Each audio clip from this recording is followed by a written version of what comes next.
सभी धर्म प्रेमी सज्जनों को मेरा नमस्ते। आज हम श्रीमद् भागवत गीता तृतीय अध्याय का पाठ करने जा रहे हैं।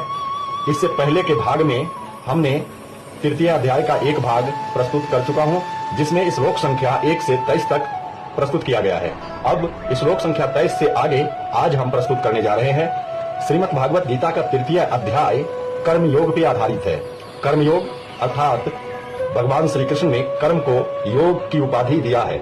कर्म भी एक योग है और उस योग के माध्यम से भी मोक्ष की प्राप्ति संभव है। तो आइए देखते हैं इस अध्याय में कर्म योग के माध्यम से क्या क्या हमें आदेश भगवान के द्वारा मिला है, उस पर आज जरा प्रकाश डालने का प्रयास करते हैं। तो शुरुआत करते हैं श्रीमद् भागवत गीता तृतीय अध्याय श्लोक संख्या 24 से। तो सुनने का प्रयास करेंगे। ओम नमो परमात्मने नमः। उत्सीदेयुरिमे लोकानः कुर्या कर्म चेदहम् शंकरस्य च कर्ता स्यामुपहन्यामिमाः प्रजः।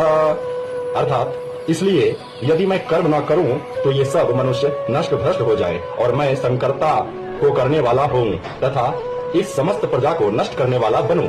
यह बात भगवान श्री कृष्ण अर्जुन से कह रहे हैं, अर्जुन को समझा रहे हैं। सक्ताः कर्मण्य विद्वांसो यथा कुर्वन्ति भारत कुर्याद्विदायस्थान् सक्ता चित्तकीर्षिकुलो संग्रहम्। हे भारत, कर्म में आसक्त हुए अज्ञानी जन जिस प्रकार कर्म करते हैं, आसक्ति रहित विद्वान भी लोक संग्रह करना चाहता हुआ उसी प्रकार कर्म करें।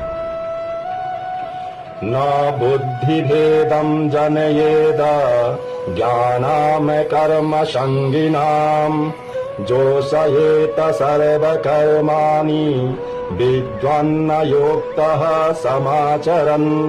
परमात्मा के स्वरूप में अटल स्थित हुए ज्ञानी पुरुष को चाहिए कि वह शास्त्र विहित कर्मों में आसक्ति वाले और ज्ञानियों की बुद्धि में भ्रम अर्थात कर्मों में अश्रद्धा उत्पन्न न करे, किंतु स्वयं शास्त्र विहित सम्मत कर्म भली भांति करता हुआ उनसे भी वैसे ही करवाए। अर्थात शास्त्र के अनुसार ही जो कर्म है वे करने चाहिए और शास्त्र के अनुसार अगर आप कर्म करते हैं तो वह कर्म योग बन जाता है और उसी योग से मोक्ष की प्राप्ति होती है।